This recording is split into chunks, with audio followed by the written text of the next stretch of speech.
আসসালামু আলাইকুম রহমতুল্লাহ। আমরা আজকে বাংলাদেশের ইতিহাস, ভাষা, সংস্কৃতি ও পরিচয় আপনাদের যে পরীক্ষাটা রয়েছে অনার্স প্রথম বর্ষের, এই পরীক্ষার সাজেশন দিব। যাদের সেশন ২০২৪-২৫, পরীক্ষা ২০২৫ এবং অনুষ্ঠিতব্য ২০২৬। মাত্র ৯৩টা প্রশ্ন দেওয়া হয়েছে। এই ৯৩টা প্রশ্ন পড়লেই আপনাদের জন্য যথেষ্ট হয়ে যাবে।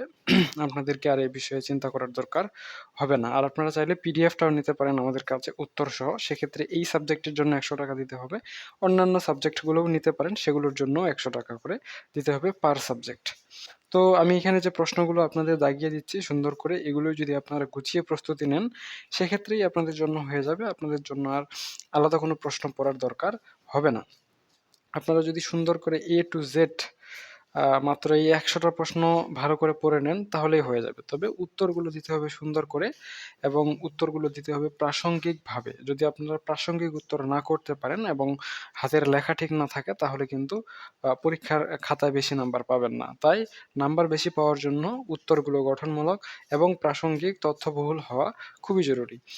সেটা যদি আপনি সংক্ষিপ্ত আকারেও লিখেন সেক্ষেত্রেও আপনি নাম্বার ফুল পাবেন যদি আপনি তথ্যবহুল আ উত্তর দেন এবং সেটা প্রাসঙ্গিক হয়।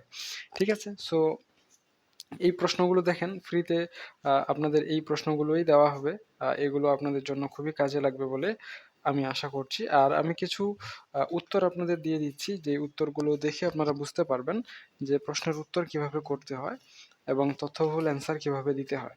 আপনারা যেহেতু আ অনার্স প্রথম বর্ষ এবং এবারে প্রথম পরীক্ষা দিবেন, তাই আপনাদের মনে অনেক কৌতূহল থাকতে পারে। সেই কৌতূহলগুলো দূর করার জন্যই মূলত আমাদের এই সাজেশনটা। ঠিক আছে?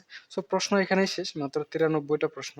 এখন আমি কিছু উত্তর আপনাদের দেখাই দিই। দেখেন, প্রাক উপনিবেশিক যুগ কি বা এই সম্পর্কে ধারণা দাও। সুন্দর করে ১ম এ একটু ভূমিকা দিলেন।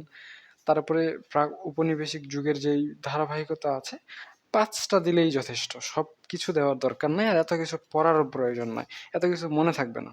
অল্প পড়বেন, সঠিক পড়বেন এবং প্রাসঙ্গিক উত্তর করবেন। এরপরে ২য় প্রশ্নটা দেখেন। ছোট করে একটা ভূমিকা দিয়েছি এবং মাঝখানে ৪-৫ টা জাস্ট পয়েন্ট দিয়েছি। এরপরে উপসংহার দিয়ে দিয়েছি। এখন ২ নাম্বারের জন্য একটা ভালো পয়েন্ট বা সর্বোচ্চ ২ টা পয়েন্ট দিলেই যথেষ্ট। এর বেশি দেওয়ার দরকার নাই। আপনি কত নাম্বারের উত্তর দিচ্ছেন তার উপর ডিপেন্ড করে কয়টা পয়েন্ট লাগবে সেটা আপনারা হিসাব করে নিবেন। মনে করেন ১০ নাম্বারের প্রশ্নের উত্তরের জন্য আপনার ৫ টা পয়েন্ট থেকে ১০ টা পয়েন্ট দিলেই যথেষ্ট। এর মাঝখানে যেকোনো আ মনে করেন পয়েন্ট ব্যবহার করলেই আপনাদের জন্য হয়ে যাবে। আর অন্য যেকোনো আ নাম্বারের জন্য যেই প্রশ্ন আসবে ওই প্রশ্নে কত নাম্বার থাকবে, মনে করেন ৩ মার্কের প্রশ্ন আছে। সেক্ষেত্রে ২ বা ৩ টা পয়েন্ট দিলেই যথেষ্ট। একটা পয়েন্ট কিন্তু আবার দেওয়া যাবে না। ৩ মার্কের জন্য একটা পয়েন্ট হবে না। কমপক্ষে ২ টা, সর্বোচ্চ ৩ টার বেশি দেওয়ার কোনো প্রয়োজনীয়তা নাই। কারণ ৮০ মার্কের ৮০ টা পয়েন্ট টোটাল লিখতে হবে। সময় কিন্তু আপনার ৪ ঘন্টা। সো প্রতি ঘন্টায় ২০ টা পয়েন্ট, মানে প্রতি ৩ মিনিটে একটা পয়েন্ট লিখতে হবে, ভূমিকা, উপসংহার এবং অন্যান্য আনুষঙ্গিক বিষয়গুলো বাদ দিয়ে। সো আমি মোটামুটি আপনাদেরকে কয়েকটা অ্যান্সার দিয়ে দিয়েছি। আপনারা যদি সম্পূর্ণ পিডিএফটাই এভাবে চান সেক্ষেত্রে আমাদের পিডিএফটা নিতে পারেন। আজকে পর্যন্তই। ধন্যবাদ।